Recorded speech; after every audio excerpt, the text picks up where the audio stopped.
Hello and welcome to the third English Today Business DVD. In this DVD, you can watch another 4 episodes of our story, On the Job, followed by the business skills section, Win-Win Language. We'll then look at the following topics: note-taking and report writing, Different levels of formality, the various grammatical forms we use to talk about the future. and the writing styles used in email communications. Have fun and enjoy your viewing.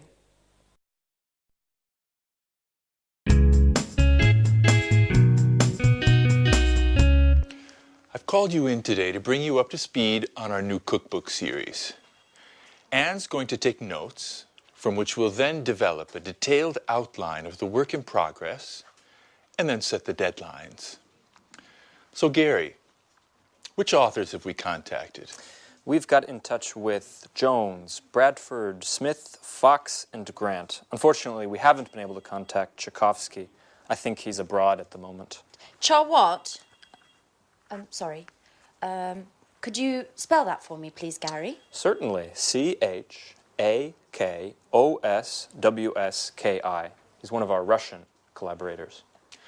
Couldn't we get in touch with Parker in his place? What do you think? He's worked with us in the past. It's a good idea. Unfortunately, I haven't got his number. I think I have it in my old appointment book. Let me just make a note of that so I don't forget. What's the news on the contribution so far? Have the authors started sending in material? Yes, and I've already begun editing the first batch. Excellent, Anne. You'll also have to take care of researching the images. When you've got those, you can send them along to the graphics department for page insertion. Let's move on to the typography. Rachel, have you seen the first batch of proofs we got from Montex today? Yes, Mr. Stevens. Great work, I must say. It seems to me that they've done an excellent job. Good. So it looks like we can trust them with this edition. Let's get a bid in immediately. Take note of that, Rachel. Yes, Mr. Stevens. I'll call them as soon as we finish this meeting. One last thing. We haven't found a title for this series. Do you have any ideas? Come on. Use your imagination. I want something original, something catchy.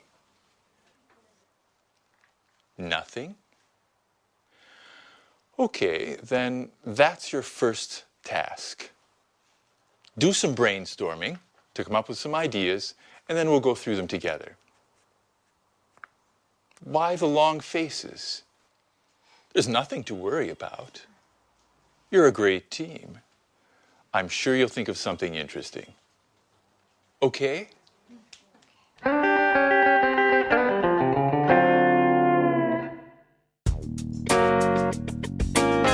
The purpose of today's meeting is to discuss the Smarty marketing campaign. Does anyone have any suggestions? Before we move forward with the planning, I think we need to take into consideration a number of aspects of the campaign. I'm referring to the concept, the objectives, the targets, and the type of media we need to employ. Good observation, Mr. Chang. Getting our ideas clear before we move on to the direction and score of our marketing drive is an excellent idea. What do you think, Paul? I'm in complete agreement with you. First, we need to set our objectives for this campaign. We need to decide upon our focal points in terms of brand communication. Could you explain what you've written on the board there? That'll help us understand where you're going with this. Brand awareness rising will help potential clients become familiar with our products and the marketplace we're targeting.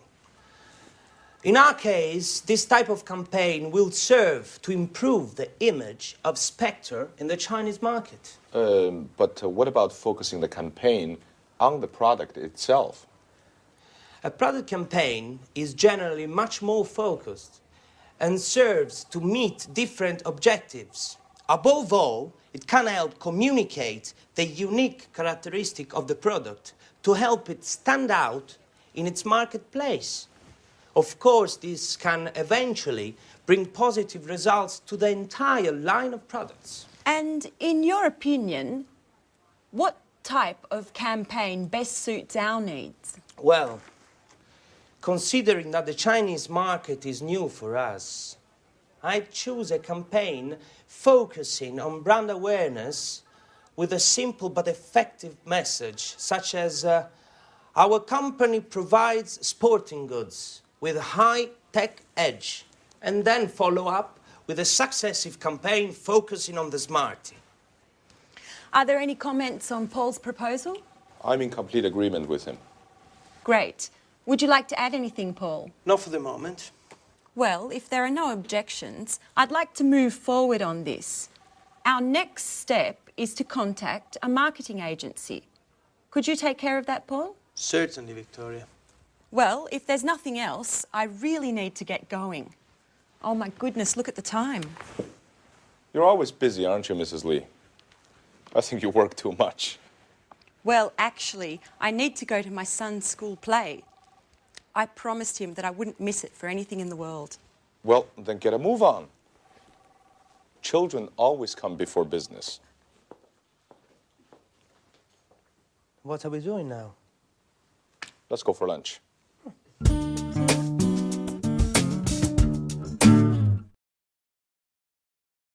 Good, so there you saw two different meetings. And now let's talk about report writing after meetings, because it is important. You have to keep a record of things that happen in meetings. But it's not easy, and people are usually very bored with writing reports. So I want to try and give you a few tips of how to improve your report writing. So let's use the screen.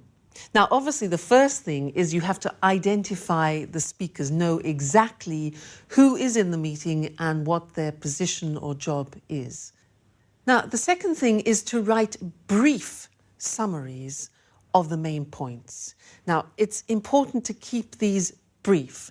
For example, Victoria's meeting. Let's think about that. Can you remember the content of that meeting? Well, we could say that the main points were, number one, brainstorming on the Smartie marketing campaign. That was the general activity at the beginning. So the first thing was brainstorming on the Smartie marketing campaign. Then the next important thing was setting objectives for the future steps.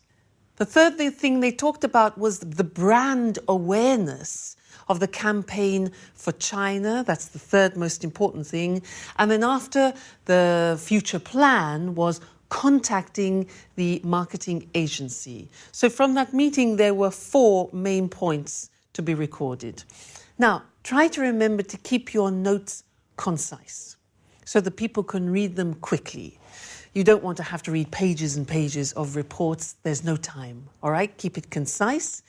Then try to highlight, and this is very important, highlight the decisions made and the conclusions, because that's more important than saying what has been said.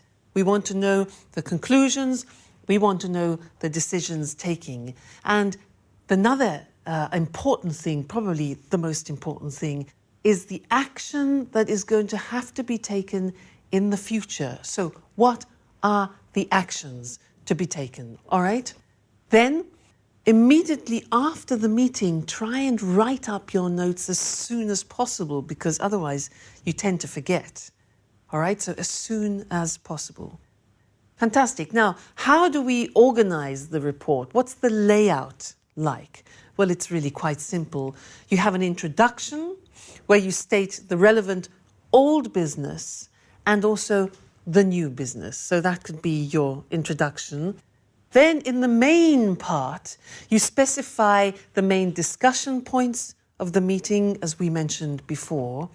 And then in the conclusion, in the summary, you talk about the decisions and about the actions. So that would be an efficient report, not too long, the most important decisions, the most important conclusions and actions for the future.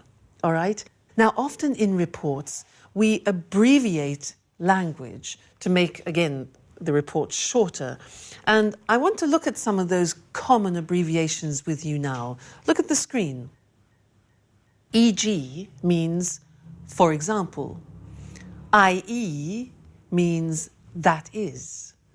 ETC, very common, is etc. CF, C.F means compare. C or CA means about or approximately. NB means note, take note of this. Approximately. DEPT is department. Which is EXCL, means excluding. IMP dot is important. INCL means including. LTD is limited, often to describe companies. NO is number. P or PP is page or pages. PROBS, PORBS, PROBS, problems. RE, with reference to or concerning. REF is reference, just reference. V dot is very, and S/T is something. Now, these are very, very common abbreviations, and you can use them freely in your reports. It shortens the task. All right, so remember, when you're writing reports, keep it short, keep it concise and to the point. Concentrate on the decisions taken, the conclusions, and the plans for future actions. All right? Well, thank you very much, and we'll meet again in the next lesson. Bye.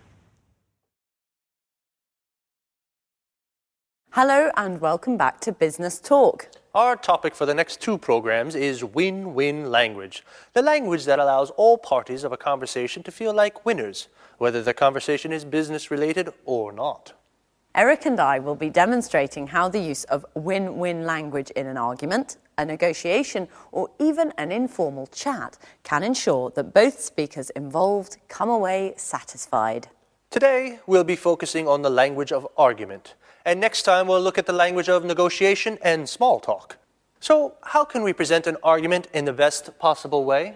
Win-win language is the answer. When you make a business proposal or a request, you win your case. And this is the important part. You make the other party feel that they've won too. You both win. Hence the name win-win.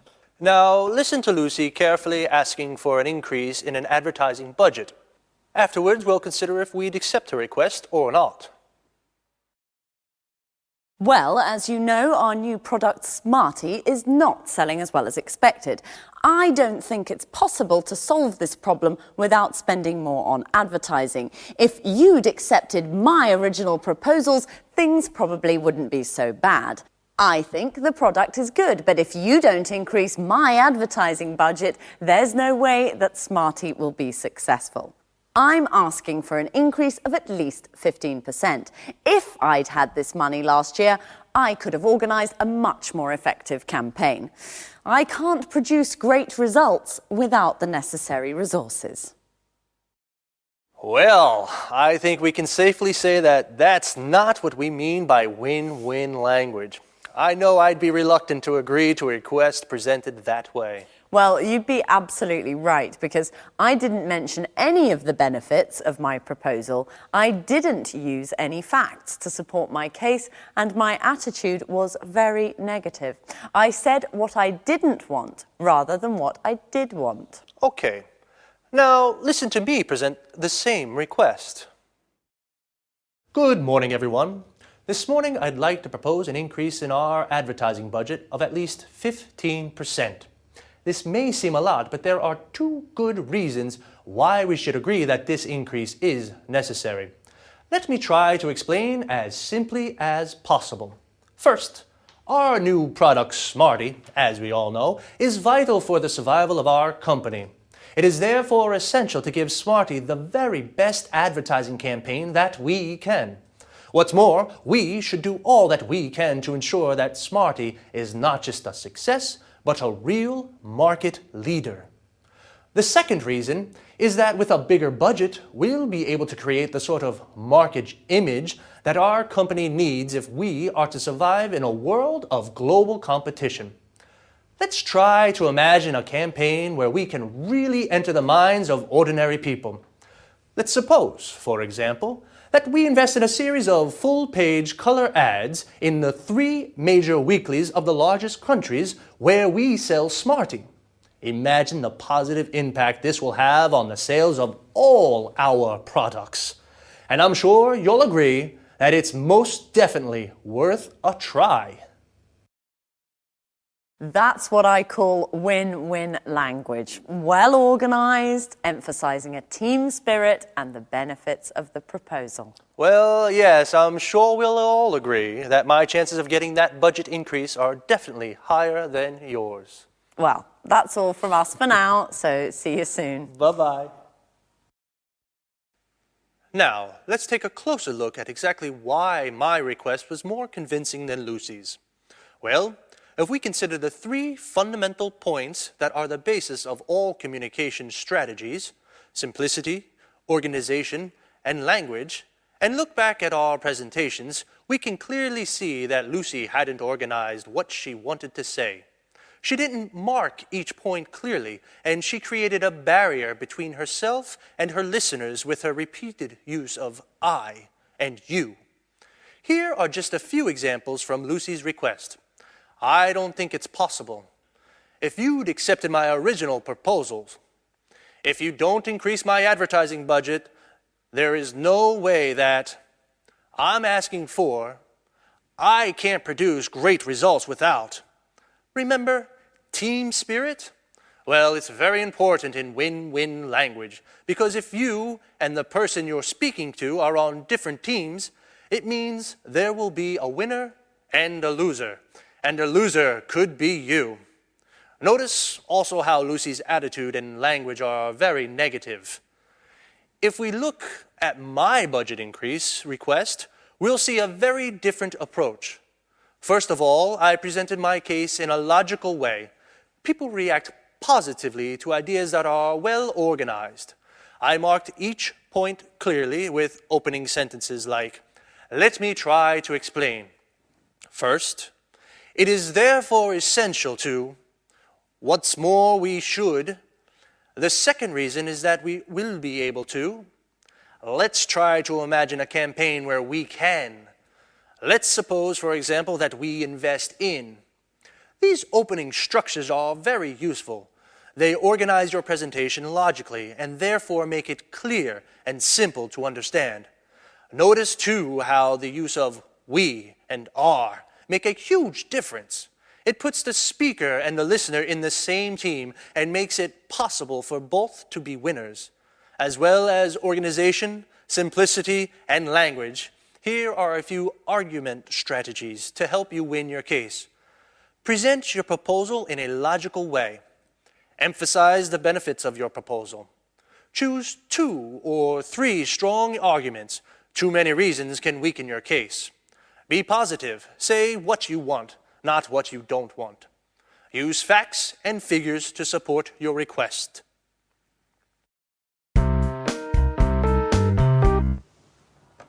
Mr. Chang, can you hear clearly? Yes, I can. Go ahead. Okay, then let's begin.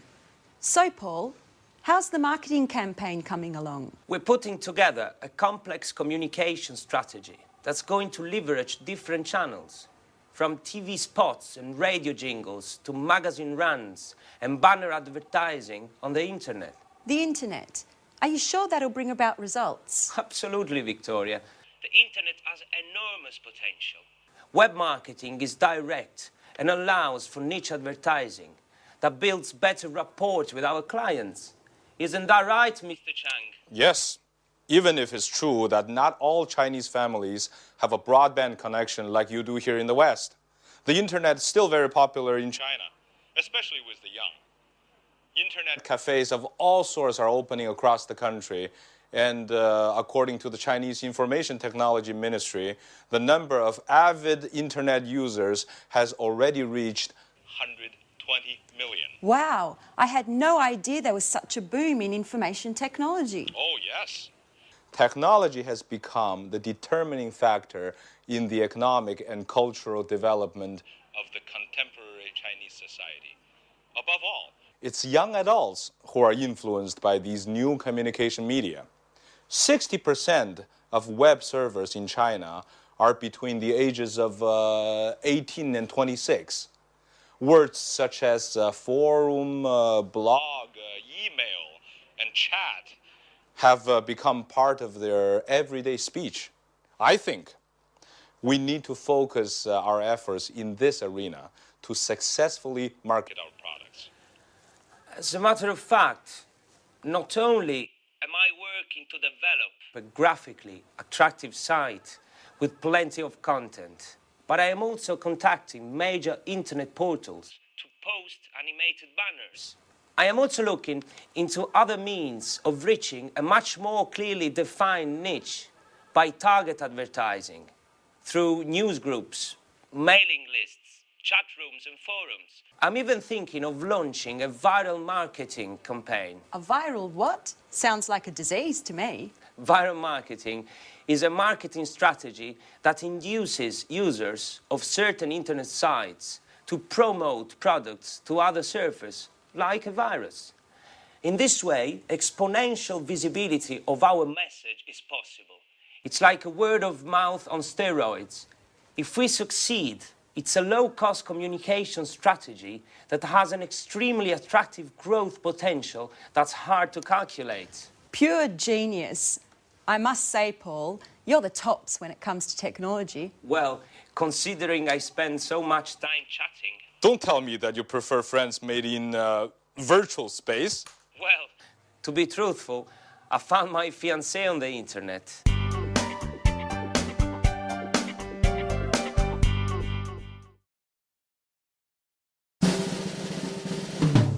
Gary, did you get that email problem fixed? Yes, I did. I set up a new account for you.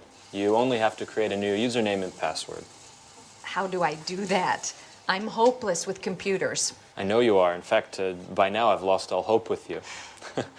But you really do need to try to learn. I mean, email and internet are indispensable in this day and age. I know, Gary. You don't ever get tired of repeating that. I must admit, I'm a Luddite. How I miss the days when you wrote letters by hand and visited the library to do research. Everything's changed now. I think I've done well to learn to send and receive emails.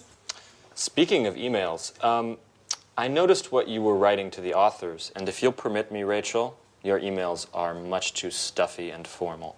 They don't fit in at all with internet jargon. What are you saying? I'll give you an example.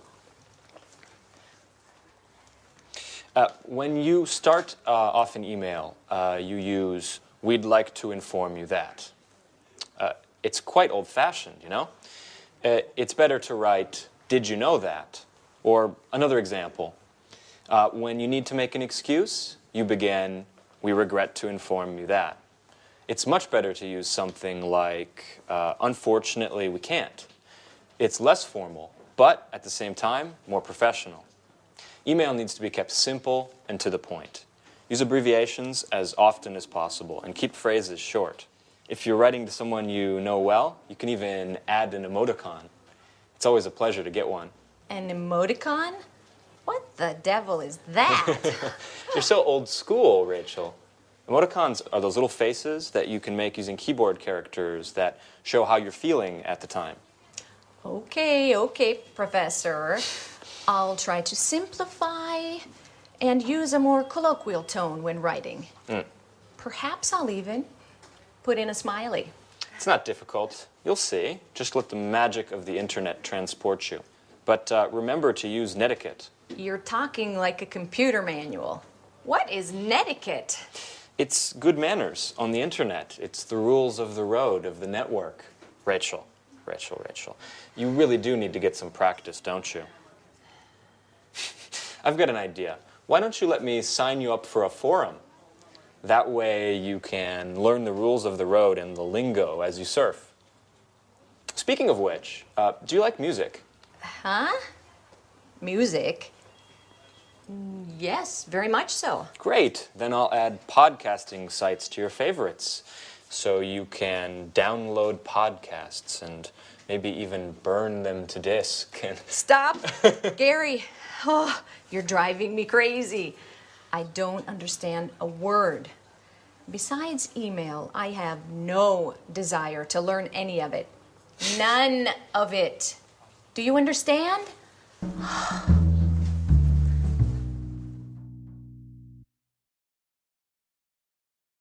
Good. Now, before talking about email writing, I want to talk about another concept which we've already looked at before. It's when we use formal and informal language in English, because often you have to choose and it depends on certain factors in the conversation. So let's look at the screen now to help us with that. Now, one of the first important things to remember when you're choosing either formal or informal language is the function. What do I mean by that? What I mean is, what is the purpose of the conversation? Because if you are asking your boss for a favor, now that's quite a tricky situation, so you need formal language. But if you are asking a colleague or a friend for help or assistance, then that's a more informal situation, so you need informal language, okay? That's the first thing, the function. And then also the domain. That means, what is my position in the conversation? What is my role? What are my rights and responsibilities? Because again, if I am speaking to my boss, then my language will tend to be more formal. If I'm speaking to a subordinate, that my language will then tend to be more informal. All right, but let's look at some examples for you to understand better. Now, the first one is, look at this. Excuse me, do you think it would be possible for me to have a day off next week? Now, do you think it would be possible? That is obviously high register formal language. And the situation is a subordinate asking their boss, do you think it would be possible? The next example is, Tom, could you give me a hand? Now, you can see could you, it's less elaborate language, it's informal, it's probably a situation between two colleagues, so that's informal. What about the next one? Peter, hurry up with that report. That's interesting because hurry up is an imperative, it's asking for specific action, so in this case it's probably a boss talking to his or her subordinate. Okay? So formal, informal. And in the second scene, where there was Gary and Rachel, Gary was trying to make Rachel use less formal language. And in fact, the examples were these. She wrote initially, we'd like to inform you that. Now that's very formal in English. He suggested this. He said, no, use informal, say this. Did you know that? Look at the difference. We'd like to inform you that, or did you know that? The other example that he drew to our attention was, she said, I regret to inform you that. Regret is a very formal verb. I regret to inform you that. He said, no, use unfortunately. Unfortunately, we can't. So that's very interesting, and we will look at that more closely in another lesson to help you when you're in the process of writing emails. But one more important thing, when you're dictating email addresses, you need to know how to say the punctuation of emails. So let's look at that list now together. The first one, underscore, dash or hyphen. Next, colon, semicolon, full stop, dots, comma, apostrophe, slash, double slash, at, brackets, speech marks, question mark, and exclamation mark. All right, so learn those and practice them. They're very important from when you're giving or you're taking email addresses. Good, that's all about emails for now, but we'll come back to it in another lesson, okay? Bye.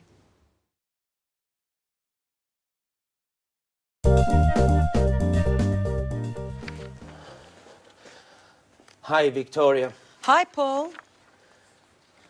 Paul, what's the matter? You look awful. What? Haven't you heard? You know I've been away for 4 days. My boy was sick and the babysitter went to visit her mum. Did something happen while I was away? Only a disaster, Victoria. Total disaster. You're frightening me, Paul. Just calm down and tell me what's happened.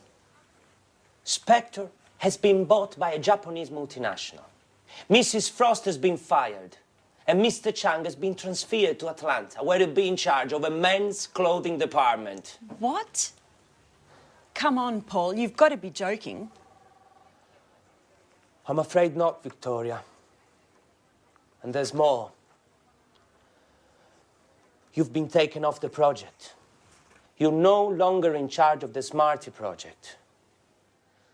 The headquarters have called in a marketing manager from Harvard. You'll be her assistant. And I don't envy your position at all.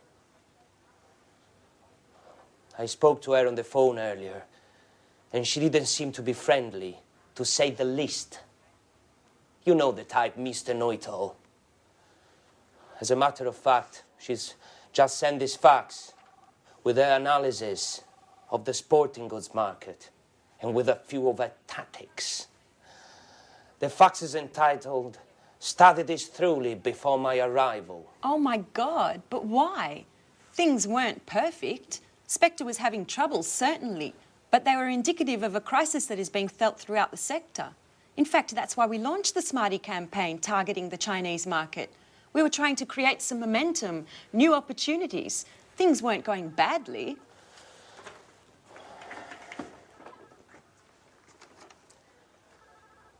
To start with, no. But then, the current negative trends were felt in this area as well. Low salaries were eroding consumer confidence, forcing us to raise prices to keep profits up. Add to that, the competition that literally beat us over the head. It's very difficult to compete in a market where raw materials and labor costs are so low. The final result was an excellent, high-quality product that was priced out of the market, which prevented us from competing. I know, but we were creating a niche market for ourselves. Yes, but the revenues were too marginal. In any case, we'll get the details at the meeting this afternoon. Mrs. Frost and Mr. Chang will be there. And possibly even our new boss, Helen Collins. Speaking of which, here is her outline. Make sure you study it well.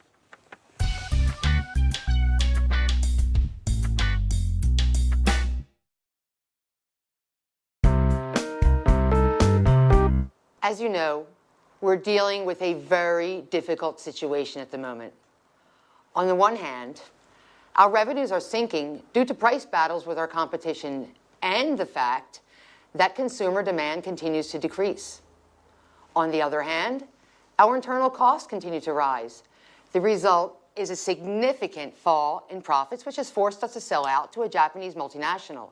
It's not a pretty picture. Couldn't we have considered corporate overhaul? Anything would have been better than this drastic solution.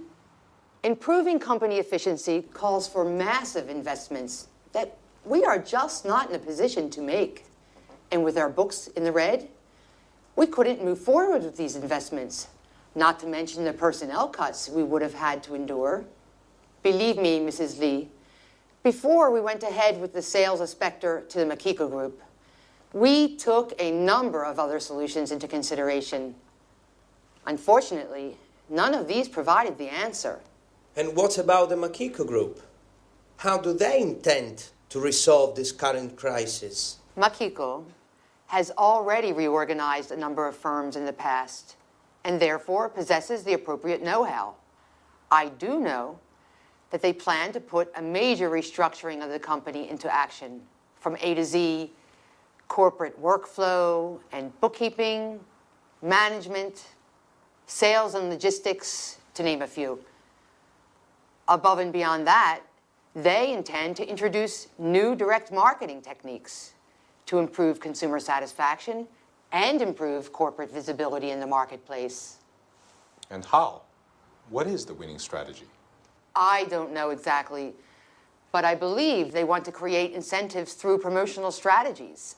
They intend to participate in the largest trade fairs in the sector, open a franchising chain of brand name shops, as well as factory outlets for wholesale. And what do they intend to do with the Smarty campaign? I think, Mrs. Lee, you've already been informed that you will no longer be in charge of that campaign. From that point on, you will be working with Mrs. Collins.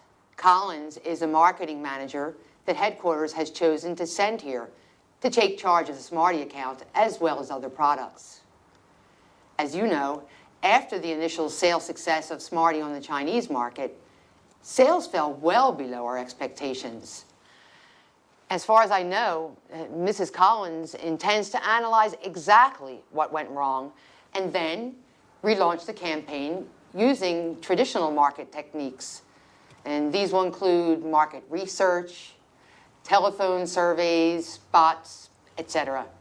In any case, she will soon be here to explain everything in more detail. She should be arriving any moment, actually.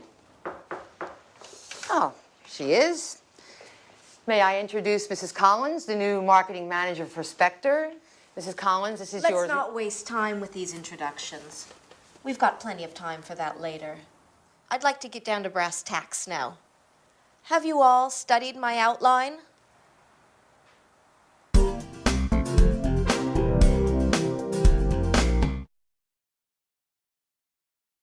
Well, that was pretty dramatic news, wasn't it? Big changes for the future. And in fact, that's what I want to look at right now with you, the future, and the different ways of expressing the future. Let's call on the screen to help us do that. Now, a lot of people think that in English, to describe the future, we use will. Well, that's true up to a point. But there are many other ways of expressing the future, depending on the type of possibility in the future that you want to talk about. So let's look at the examples. If you think that something could happen 40%, the possibility is 40%, you wouldn't use will. You would use these verbs. You could say, for example, this could, this may, or this might happen. Or this could, may, might not, the negative, create a problem. You see, these verbs here, could, may, and might, express 40% possibility of something happening in the future. Okay? Let's increase the possibility to 80%, and we need to change the verb. So the example would be, this shouldn't create a problem. So should expresses more 80% of possibility. Now there's another very interesting way of expressing this 80% of possibility. Maybe you don't know it. It's this. This is likely to create a problem. Now likely means probable. So this is likely to create a problem. The verb to be plus likely. Now if it's the negative form, we would say this is unlikely to create a problem. All right? Important, you'll hear it a lot describing future possibility. Then if you want to make a very strong prediction for the future, so we're talking about 100% possibility, that's when we use will, because we relate it to a strong prediction. And the examples are, this will create a problem.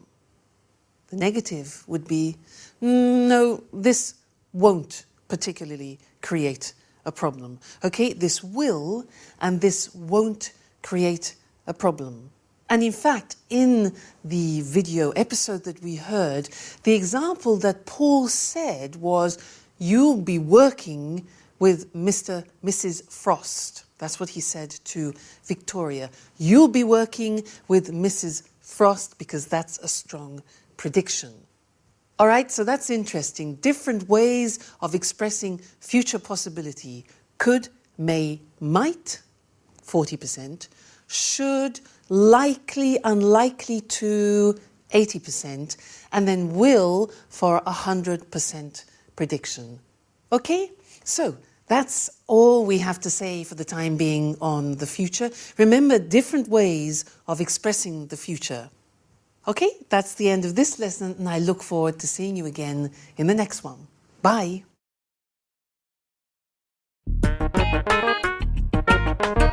Okay, sweetheart. And remember, do all your homework and then you can watch those cartoons you like so much on TV. I better get going then. Okay, bye. You do know, don't you, Mrs. Lee, that personal calls are not allowed during working hours? It was just a short call, Mrs. Collins. I was just checking in on my son. Don't you have any children? I do not. I don't care for children. Now let's get back to work. We've already wasted too much time with the small talk. Mrs. Lee, from now on, you'll be in charge of all the email correspondence we receive from our website. Keep in mind that I expect satisfactory replies. Specifically, do not try to argue with anyone. Just come up with results. Invent something. We have to win our customers' trust. They have to know we can satisfy any desire they may have, even if we can't. But, Mrs. Collins, I've never been responsible for responding to clients' emails. Our personnel in customer service usually take care of that. I don't care how things were done in the past. Today we're off to a new start, and you'll take care of the tasks that I assign you. Have I made myself perfectly clear? I do not like to be challenged.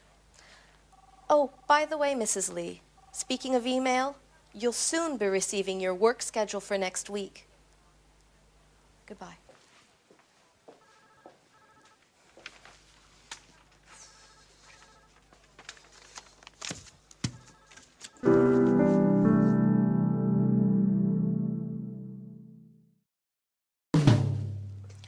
So, this client who just purchased a pair of outdoor shoes would like to receive a Spectre catalogue. Dear client, first of all, congratulations on your purchase. In exchange, would it be possible for you to spend 5 minutes at our company website completing a customer satisfaction survey? Please do not hesitate to contact us with any questions you may have concerning our product. Yours sincerely. I think that works. Who would have ever thought I'd end up doing a job like this? Now that that spiteful woman has arrived to order me around, I'm tempted to give it all up. I wish I had a more creative position. Writing, now that's my true passion in life. An email from Mrs. Collins. Mrs. Lee, attached you will find your work schedule for next week. Don't forget to keep this in mind at all times. I do not want any more time wasting. She manages to be a royal pain even when writing an email. I don't think I'm going to hold up for much longer. Another email? What the hell does she want this time? No, it's from Mr. Chang. Dear Victoria, before leaving, I wanted to send my regards. I'm truly sorry that things have gone so terribly wrong. We worked very well together, and I highly appreciate the mutual respect we had for one another. I know that between you and Mrs. Collins there's no loss of love. You'll have to believe me when I say that I find her highly unlikable as well. Stiff upper lip. You're an asset to this company and I'm sure you'll do very well.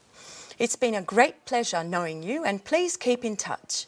Let me give you one last piece of advice. In China, when we are sad or angry, we have a way of relaxing which always works.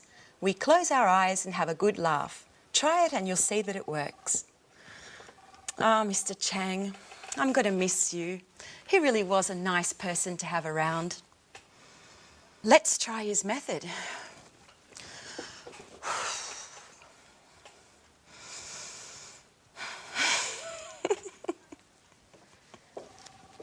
Mrs. Lee, what are you doing? Is this how you work?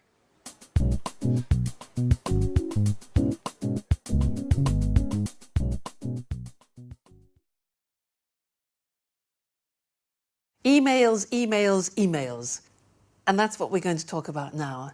Because when you're writing emails, you need the flexibility to be able to move from a formal style of writing to an informal style of writing. Because if you're writing, for example, to new customers, new contacts, to your superiors, where there's a distant relationship, then you need to use formal language. If you're talking to colleagues and friends, with people with whom you have a well-established relationship, then you can use informal language. But you need to be able to move from one to the other with ease, and it's not so simple. So I'd like to give you some examples of differences between formal and informal expressions that we very often use in emails.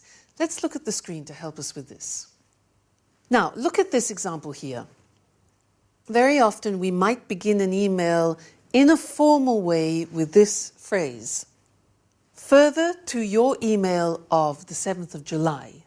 Notice, further to your email. Now that's formal. How would we say that informally? Well, we would just write your email of. R-E. Your email of. That's the informal way. Now, you try and guess every time the informal way. I will give you the formal way, okay? I apologize for not answering, but... You see, that's very formal. I apologize for not answering the gerund, but... What's the way of saying that in an informal situation? Yeah, you could say just simply, sorry I didn't answer, but. All right? Sorry I didn't answer, but. Next one. I'm writing with regard to the invoice of blah, blah, blah. I'm writing with regard to. How can you make that informal? Okay, we could say something like just a note about. Invoice 7, for example. Just a note about. That's informal. Next one. I'm delighted to tell you that we won, for example, the business. I'm delighted to tell you is formal. Informal. You could say just simply, good news. We won the contract. All right, good news. Next one. Again, very, very formal. I regret to inform you that we... I regret to inform you that. That's a formal verb, regret. What can you say informally? Just simply, unfortunately. Unfortunately, we lost the business. Okay, so you can see the difference. Very often the informal is much shorter and more concise and more familiar, obviously. Next one. Please find attached. Now that's when you're sending documents. The formal way usually is, please find attached documents, blah, blah, blah, blah, blah. Informally, yes, you could say, I've attached the following documents, blah, blah, blah, blah, blah. All right, next one. I'd be grateful if you could. Now, here are 3 typically formal expressions that we use very often in emails. Listen to these. I'd be grateful if you could. I wonder if you could. I wonder means it's a thinking process. Do you think you could? Now, English is full of very polite language, and that's an example. How can you make those less formal? Yeah, simply by saying, please could you, or please can you, right? Next one. Do not hesitate to contact me should you need any further information. Now that is a classic phrase that we use in emails. Do not hesitate to contact me should you need any further information. It's formal. How do you make it informal? Well, we could say, let me know if you need anything else. Quite simply, let me know if you need anything else. All right? Next one. At the end often of emails, you could say, I'll inform you on any developments. I'll inform you on any developments.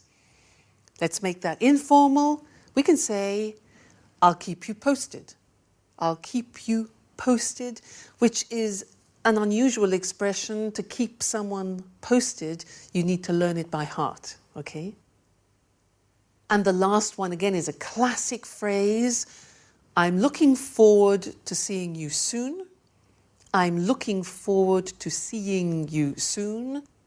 Informally could be just, see you soon, best wishes. All right?